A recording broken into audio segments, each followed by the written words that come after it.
This is Joy with HA Novel Thoughts, and I'm so glad that you decided to join me today so we could go over the Single Woman Survival Guide, also known as SAVE. This can definitely save your life. My favorite tip is probably the last one on the actual blog post, which is the SOS feature on your cell phone. It has so many different features that I hope I can grab them all to make sure you know what they are.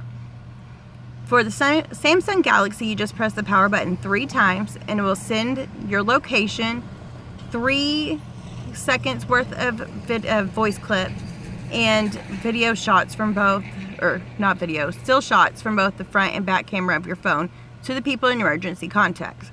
So I want you to go ahead and pause this video, set this up, and then come back and finish it. Once you do that,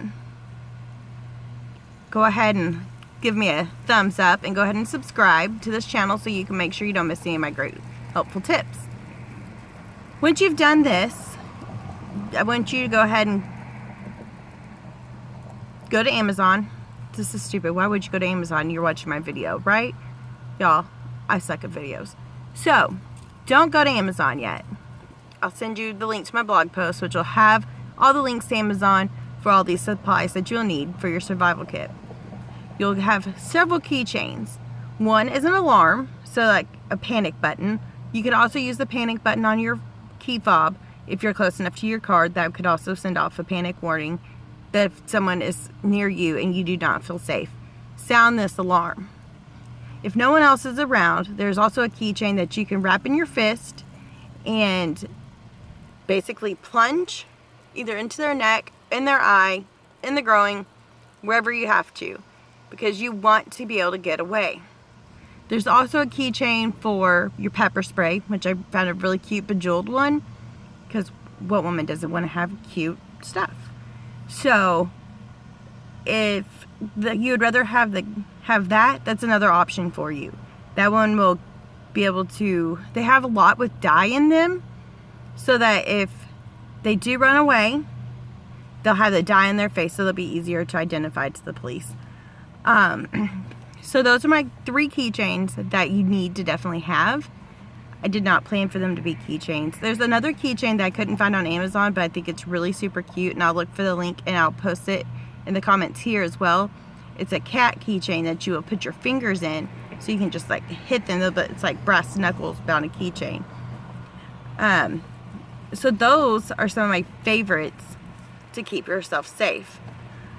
Another couple things I went ahead and put on here because it's a single woman survival guide, and we all need to feel confident when we're walking down the street. And I don't know about you, but a pair of sexy panties always does the trick for me. Always. Even if they're cotton and lacy butt, but your full coverage front, whatever. That's what I put in the link of my blog post. They are my favorite. I like to call them the mullet panties because they're business in the front and party in the back. And I also put on the blog a link to some of my favorite lipstick. It is Poppy, and it looks green. The lipstick is green, but it does not go on green. It matches your lips so that whenever you're warmer, it'll be brighter. When you're colder, it'll be softer. It's really, really one of my favorites. Do you have any tricks that you use when you're out alone? I know personally, I always park in the lights of the parking lot because I like to go grocery shopping at night after my son has gone to bed. We live with my parents, and so they'll listen for him while I run out. That way I can go to Walmart and not have to worry about, buying 10 million things because, well, my kid wants everything. Then I only have to keep myself under control and not go right there and like, oh, Walmart, I need this. Thank you. So, always park under the lights.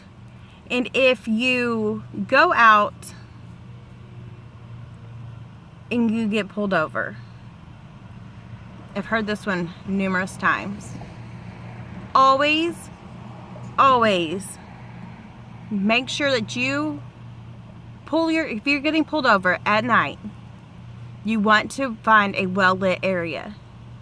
If you see that it is a dark road and you're getting pulled over and there's no street lights around, you can call 911 and tell them, hey, I am being pulled over at such and such location, and you are looking for a safe spot to pull over where it is lit. There have been too many cases where women have been pulled over and they pulled over in the dark and it's not a legit police officer. So this way you can let them know that, one, if it is a legit police officer, that you are not evading arrest. And two, if it's not a legit police officer, they can send someone to your location and see what's going on. These are super important tips. I really hope that y'all find this helpful and that you share this with your friends. And if you'd please give me a thumbs up, I would really appreciate it. And if you want to go ahead and subscribe, I'd appreciate it even more. Thank you guys.